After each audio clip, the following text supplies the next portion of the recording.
Hi folks, Mike here with Peach State Hobby Distribution, and I have a great little indie gateway game that I stumbled onto at PAX Unplugged last year in Philadelphia. It is a brand new game company called Room and Board Games. It's two guys that have made a wonderful little game called Ursa Miner. It is not obviously constellation based, it's Ursa like the bear, and you're mining honeycomb out of Honeycomb Mountain during the royal harvest. You can mine honey because you're going to mine honey. So I've got the game set up. I'm going to give you a rundown of the gameplay. We're going to go through and do that. It is a 2 to 4 player game. Right now I've got it started to be set up. Started to be set up? Yeah, started to be set up for a 3-player game. I'm going to finish building Honeycomb Mountain because you're actually going to make a honeycomb mountain here. As you can see, there's 3 different colors of honeycombs. You have the inner layer, you have the outer layer, and then you're going to have the top layer. And I'm going to finish building those right now. Again, this is set up for a 2 to 3 player game. For a 4-player game, it's going to be a little bit bigger, and it's going to be a different shape, kind of like a Superman symbol.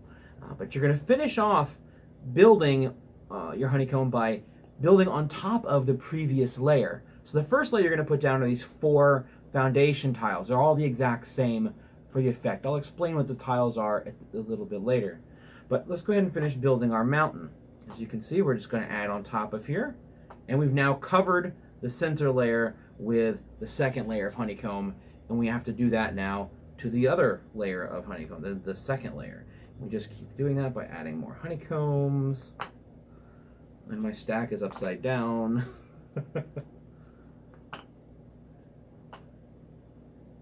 They hold pretty good. Not a whole lot of sliding around. The tiles do have a pretty good thickness to them, so they're not going to be flimsy. You're not going to have a fan that's going to blow them off to the side, and no one's going to knock the table and the pile's going to come crashing down.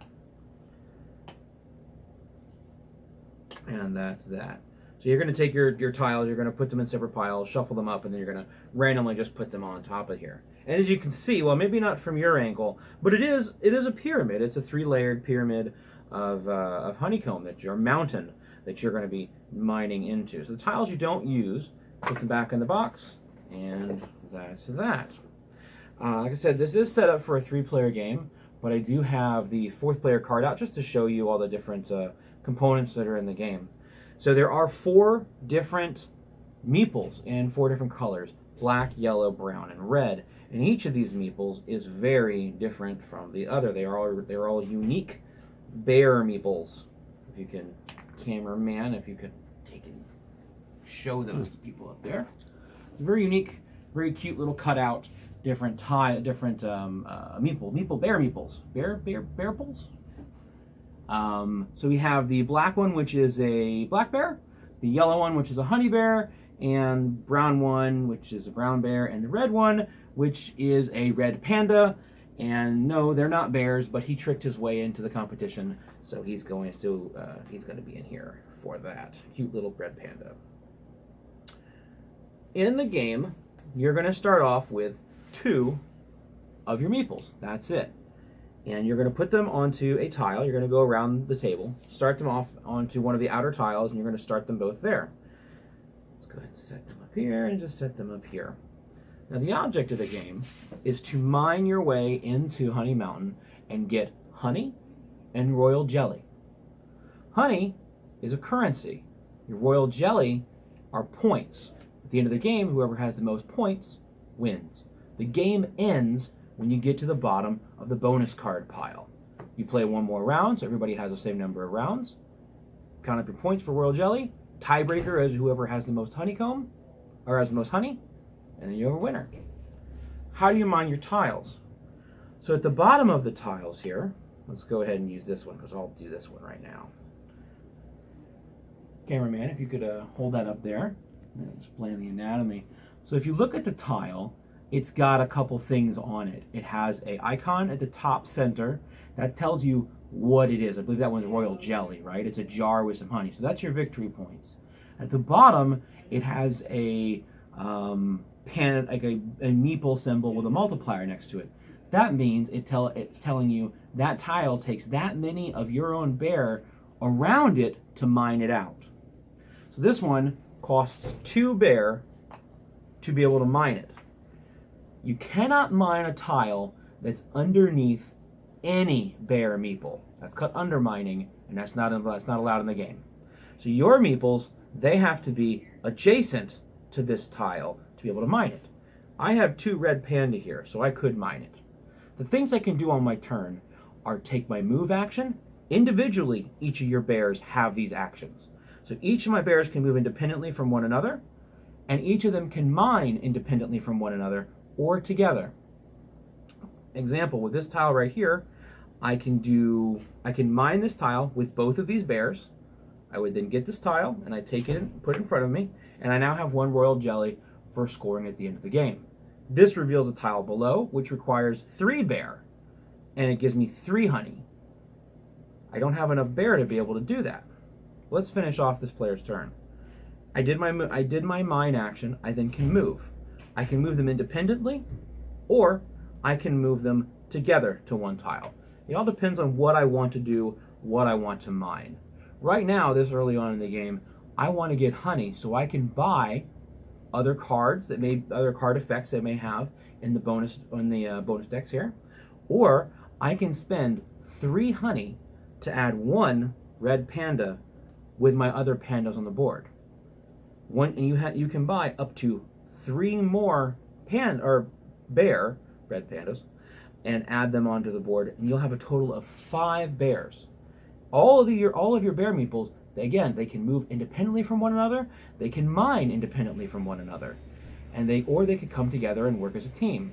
To get to the deeper tiles, you're going to have to, because the tiles at the very bottom that are worth 5 points each, they require 5 bear to mine them out.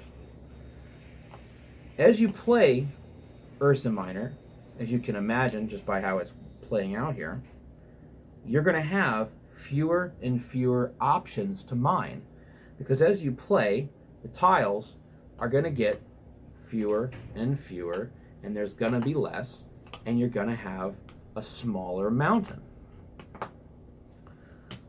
Let's take away these real quick just to show some more examples. Now let's say I had all 5 of my bear out. This tile requires 5 to mine it. This is one of the other things this is a rule that you cannot do.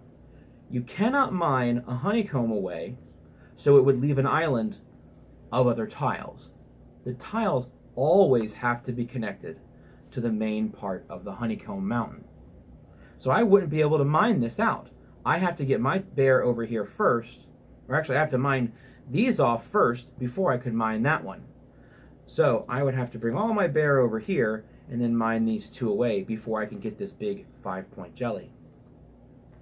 So that's mining. It's fairly simple in the mechanic. This is a gateway game.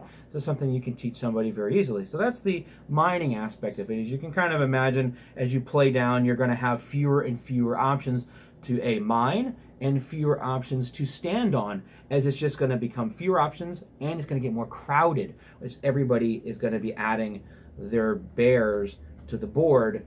There's going to be fewer spaces to stand and fewer spaces to mine. Now, let's go back over what you can do on your turn. You can move, you can mine, and you can play a bonus card. You can opt to not mine and move twice, but you cannot opt to not mine. Wait, you can't opt to not move and mine twice. There is an advanced rule that says, I believe it's called mining is hard work or something to that effect. Meaning if you mine on your turn, you can't move afterwards. So that's more of an advanced rule to, once you've played this a bunch, you can add that little in there. There's another advanced rule in the game, so there's other things you can do to kick it up a notch to make it a little more difficult. Playing the cards in your turn. You can do any of these 3 actions in any order on your turn. The last one, which we haven't gone over, is play a bonus card. You take a card that you would have in your hand. Everyone starts off with 1. At the end of your turn, you're going to draw 1 up as well. You're going to draw 1 up at the end of your turn. You can play your card. Most of them don't cost anything. There's no cost to do it. You just do the action. So this one is called Honey Flow. Place a hardened honey tile anywhere in the mountain. It can't be mined. If you saw, there's this pile of tiles down here. This is a hardened flow tile. So I would take it and I would place it onto any tile. And now that whole stack, that whole tile section cannot be mined at all. You can do that to deny your opponents the points, or if you just want to make sure that you never, you use it to deny your opponents. That's really what it is. Some of the other cards that you can do are Earthquake, which is swap the position of 2 unoccupied tiles in a mountain. So unoccupied tiles, obviously, this could really help you. I remember the first time I played it, this was the game-changing card on the final round for somebody. So you can just swap the tiles, and it could be any tile that's unoccupied. It doesn't have to be the same type. And this one, the one here, for example, is called Shove. Push all bears on any one tile to another single tile, or another single space away. So I would take all bears. This is any bears. This is your bears. This is your opponent's bears. So you can use this to get your opponents off of a tile that you want to mine. You could use this to move all of your bear onto a tile to protect it, so nobody can mine it until your next turn, unless they have a shove card and they get you off of it. Or I guess they could play a honey flow and make it an unmineable honeycomb. There's a lot of most of the cards are that light, take that kind of mechanic where you're just taking a little advantage over your opponent. None of them are really nasty cards that you can do to somebody. The other types of cards that are in here are things that you can buy. So this is the other spot that you can use your honey that you mined out to spend on. You can spend 1 honey if you have this jelly scepter. You spend it and then you place it in front of you, and the jelly scepter would give you 1 royal jelly or victory point at the end of the game. The other thing that you can buy in this deck is a jelly throne. You spend 3 honey and it's worth 3 royal jelly at the end of the game. That's basically Ursa Miner. At the very end of the game, count up all of your royal jelly. Whoever has the most royal jelly is the winner. If there's a tie, whoever has the most honey, it breaks the tie and they become the winner. It is a great little gateway game. I really fell in love with it. Artwork's fantastic. The rulebook's it's done really well. The cards are great. All the quality is really good. They have a nice linen finish to them. Each meeple is its own, as you saw, custom cut. It is a great little game. $24.99 is the MSRP, and they'll be available through PhD in a very short period of time. We will have them, I don't know exactly when. Shouldn't be long from now we'll have them all. But thanks for joining us, guys, and we will see you on Tuesday next week.